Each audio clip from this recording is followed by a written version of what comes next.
संलग्न चित्र के अनुसार आवेशों को मिलाने वाली रेखा के किन बिंदुओं पर वैद्युत विभव तथा वैद्युत क्षेत्र शून्य होगा। तो सबसे पहले हम ज्ञात करते हैं कि वैद्युत विभव कहां पर शून्य होगा, है ना। एक प्लस क्यू आवेश है, दूसरा -3 क्यू आवेश है, 3 क्यू आवेश है, और इन दोनों आवेशों के बीच की जो दूरी दी गई है वो हमको 1 मीटर दी गई है। ठीक है, आप लोग जानते अच्छे से कि वैद्युत विभव कैसी राशि है, अदिश राशि है ना। धन आवेश के कारण विभव धनात्मक होता है, जबकि ऋण आवेश के कारण विभव ऋणात्मक होता है। तो जो वैद्युत विभव कहां पर शून्य होगा, इनके बीच में कहीं पर शून्य होगा। तो मान लो यहां बिंदु है, ये वाला बिंदु, प्लस क्यू आवेश से मान लो स्मॉल एक्स दूरी पर एक बिंदु है ना। इस बिंदु पर वैद्युत विभव कितना, शून्य है। ये मान लो बिंदु सी है, ये बिंदु ए है जहां प्लस क्यू आवेश रखा है, ये बिंदु बी है जहां -3 क्यू आवेश रखा है। अब ए से सी तक की दूरी कितनी, एक्स है ना, ये दूरी। तो बी से सी तक की दूरी कितनी हो जाएगी, ये पूरी दूरी यहां तक 1 मीटर है ना। इसमें से x हट जाएगा या निकल जाएगा, कितनी बचेगी, 1 - x। ठीक, ये पूरी दूरी 1 मीटर है, इसमें से x निकाल देंगे तो ये बचेगी 1 - x। तो प्लस क्यू आवेश के कारण बिंदु सी पर विभव निकाल लेते हैं। बिंदु सी है जहां हमने ये माना है कि वैद्युत विभव क्या हो जाता है, शून्य हो जाता है ना। और ये क्या है, प्लस क्यू आवेश से स्मॉल x मीटर की दूरी पर स्थित है। तो वैद्युत विभव सूत्र जानते हैं आप, इसको V1 मान लेते हैं। तो 1/4πε0 Q/r होता है ना। तो Q आवेश तो Q ही है, R है दूरी, A से C तक की दूरी, और A से C तक की दूरी कितनी है, x है। ठीक, और वैद्युत विभव का मात्रा क्या, तो वोल्ट होता, तो ये वोल्ट में निकल आएगा। -3 क्यू आवेश के कारण बिंदु C पर विभव निकाल लेते हैं। तो इसको माना V2, तो V2 बराबर हो जाएगा 1/4πε0। यहां पर यह माना गया है कि जो आवेश है कहां रखे, हवा में रखे हुए, है ना। यदि किसी के माध्यम में रखे होते तो यहां पे के और आ जाता। फिर आवेश कितना है, -3 क्यू। अभी चर्चा की थी कि धन आवेश का विभव धनात्मक होता है, जबकि ऋण आवेश का विभव ऋणात्मक होता है। अब बी से सी तक की दूरी कितनी है, बी के कारण सी पर विभव निकाल रहे हैं, तो दूरी बीसी आएगी, और बीसी के बाद कितना निकाला, 1 - x। तो यहां पर रख देंगे 1 - x। ठीक, विभव का मात्रक वोल्ट ही रहेगा। अब इन दोनों का परिणामी क्या, शून्य होना चाहिए, है ना। इन दोनों को जोड़ के रख दे, बराबर टोटल 0 आ जाए। तो बिंदु सी पर परिणामी शून्य है ना। तो कैसे शून्य होगा, V1 और V2 दोनों को जोड़ देंगे तो टोटल कितना आ जाना चाहिए, 0 आ जाना चाहिए। ठीक, तो सी पर परिणामी वैद्युत क्षेत्र शून्य होगा, है ना। यानी V1 + V2 का जो मान होगा परिणामी, वो कितना होगा, 0। तो रख देते हैं मान, तो हमें x का मान निकल आएगा, किस बिंदु पर शून्य हो रहा है। ठीक है, तो V1 का मान है 1/4πε0 Q/x प्लस लगाया, इसका मान है 1/4πε0 -3Q/1 - x बराबर 0। तो इसमें से 1/4πε0 Q कॉमन निकाल लेते हैं, तो यहां से बचेगा 1/x, प्लस माइनस का माइनस, यहां बचेगा 3/1 - x बराबर 0। ठीक, अब ये पूरे गुणा में 0 है, तो इसको इसके बटे में जाएगा तो 0 हो जाएगा ये, क्योंकि गुणा में। तो बचेगा 1/x -3/1 - x बराबर 0। इसका पक्षांतर कर लेते हैं, हो जाएगा 1/x बराबर 3/1 - x। ठीक, क्रॉस मल्टीप्लाई कर लेते हैं, तो हो जाएगा 3x बराबर 1 - x, 3x बराबर 1 - x। x का पक्षांतर कर लेते हैं, 3x में x जुड़ जाएगा तो 4x बराबर हो जाएगा 1, या x बराबर हो जाएगा 1/4, 4 × 5 = 20, 0.25 मीटर। इसे को लिख सकते हैं सेंटीमीटर बदल देंगे, 100 गुणा कर देंगे तो निकल आएगा 25 सेंटीमीटर। यानी कि प्लस क्यू आवेश से 25 सेंटीमीटर की दूरी पर वैद्युत विभव क्या होगा, शून्य होगा।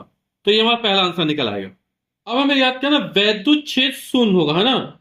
इन आवेशों को मिलाने वाली रेखा के किस बिंदु पर वैद्युत क्षेत्र शून्य होगा, ये हमको ज्ञात करना है। अब यदि आवेश हम यहां स्थित मानेंगे, ठीक है, तो धनावेश के कारण वैद्युत क्षेत्र दिशा क्या होती है, धनावेश से दूर जिस बिंदु पर ज्ञात करना उस बिंदु की ओर हो जाएगी, ये हो जाएगी। -3 क्यू आवेश का इस पर निकालेंगे तो जिस तरफ ऋण आवेश स्थित होता है वैद्युत क्षेत्र तीव्रता उसी दिशा में होती है, तो ये दोनों एक ही दिशा में हो जाएंगे, जुड़ जाएंगे, तो ये कभी भी शून्य नहीं हो पाएंगे, ठीक है। तो परिणामी वैद्युत क्षेत्र कब शून्य होगा, जब दोनों वेक्टर परस्पर विपरीत दिशाओं में होंगे। तो मान लो यहां पर स्थित है कहीं पर, ठीक, तो धनावेश का वैद्युत क्षेत्र दिशा क्या हो जाएगी, इस दिशा में हो जाएगी, ये हो जाएगा E1, ठीक। ऋणावेश का वैद्युत क्षेत्र इस बिंदु पर निकालेंगे तो जिस तरफ ऋणावेश स्थित होता है उस दिशा में हो जाएगी, तो ये हो जाएगी E2। अब ये दोनों वेक्टर विपरीत दिशा में है ना, दोनों को बराबर कर दे तो परिणामी शून्य हो जाएगा। तो हम क्या मान लेते हैं कि ये जो बिंदु C है यहां पर, या यहां पे बिंदु P मान लेते हैं, बिंदु P पर वैद्युत क्षेत्र शून्य होगा, है ना। तो इसकी दूरी कितनी है, +q आवेश से स्मॉल x मीटर की दूरी पर एक बिंदु P स्थित है जहां पर वैद्युत क्षेत्र तीव्रता शून्य हो जाएगी, ठीक है, क्योंकि दोनों वेक्टर कैसे निकलेंगे, परस्पर विपरीत दिशा में। धनावेश के कारण वैद्युत क्षेत्र दिशा कहां होती है, धनावेश से दूर होती है, और जिस बिंदु पर ज्ञात करते हैं उस ओर हो जाती है। ऋणावेश के कारण कहां पर होती है, जिस तरफ ऋण आवेश स्थित होता है ऋण आवेश की ओर वैद्युत क्षेत्र की तीव्रता की दिशा होती है, यह आपको ध्यान रखना है। तो +q आवेश के कारण बिंदु P पर वैद्युत क्षेत्र निकाल लेते हैं।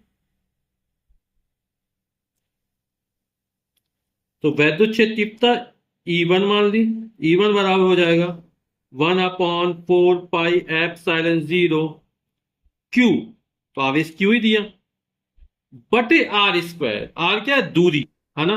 तो a से p तक की दूरी कितनी है, x है, तो यहां पे हमने लिख दी है x, और दिशा क्या हो जाएगी, a से p की ओर, और वैद्युत क्षेत्र तीव्रता मात्रा क्या होता है, न्यूटन प्रति कूलम, ठीक। तो वैद्युत क्षेत्र तीव्रता का क्या होता है, 1/4πε0 q/r² होता है ना। तो यहां a से p तक की दूरी कितनी है, x मानी थी, तो यहां x² हो गया। अब -3 q आवेश के कारण बिंदु P पर वैद्युत क्षेत्र निकालेंगे, अब दूरी कितनी हो जाएगी, 1 + x हो जाएगी, यहां से यहां तक की दूरी x है और ये 1 है, तो यहां 1 + x का होल ऑफ स्क्वायर हो जाएगा, है ना। आवेश यहां ऋण आवेश या धन आवेश का दिशा पर प्रभाव पड़ता है ना। तो यहां पर जब +q आवेश का दिशा निकल a से p की ओर हो गई, और वैद्युत क्षेत्र तीव्रता मात्रा न्यूटन प्रति कूलम, है ना। और जब -3 q आवेश का निकल ऋण आवेश है, तो जिस तरफ ऋण आवेश स्थित होता है वैद्युत क्षेत्र तीव्रता उसी दिशा में होती है, तो ये p से b की ओर हो गई, है ना। अब परिणामी क्षेत्र शून्य कब होगा, जब E1 और E2 के मान बराबर हो जाएंगे, ठीक। तो दोनों को बराबर कर E1 और E2 को मान रख देते हैं, तो 1/4πε0 कैंसिल हो जाएगा, q से q कैंसिल हो जाएगा, तो यहां से बचेगा 1/x² बराबर, यहां से बचेगा 3/1 + x का होल ऑफ स्क्वायर, ठीक। अब क्या x का मान निकालना है ना, तो क्या कर, दोनों पक्षों का वर्गमूल ले लो, जल्दी आसान, 1 का वर्गमूल 1 हो जाएगा, x² का वर्गमूल x निकलेगा, 3 का वर्गमूल इसको √3 लिख देते हैं, इसका वर्गमूल निकालेंगे तो बाहर घट जाएगा, बचेगा 1 + x, ठीक। तो क्रॉस मल्टीप्लाई कर देते हैं तो हो जाएगा √3 x बराबर 1 + x, ठीक। x का पक्षांतर कर देते हैं तो √3 x - x बराबर हो जाएगा a, x कॉमन निकाल लेते तो बचेगा √3 - a, x एकम x बराबर a, √3 का मतलब 1.732 - 1 बराबर a, एक घट जाएगा तो बचेगा 0.732 बराबर a, तो ये हो जाएगा x बराबर 1/0.732, ये संख्या बटे में चले जाएगी। जब एक में 0.732 का भाग करेंगे, 1 2 3 अंक बाद दशमलव हटाएंगे, 3 जीरो बढ़ा देंगे तो हो जाएगा 1000/732। जब 1000 में 732 का भाग करेंगे तो ये आ जाएगा 1.3 666 मीटर। ठीक है, इसको सेंटीमीटर चेंज करेंगे तो 1 मीटर बाद 100 सेंटीमीटर होता है, तो हो जाएगा 136.6 सेंटीमीटर, और यही हमारा आंसर हो जाएगा।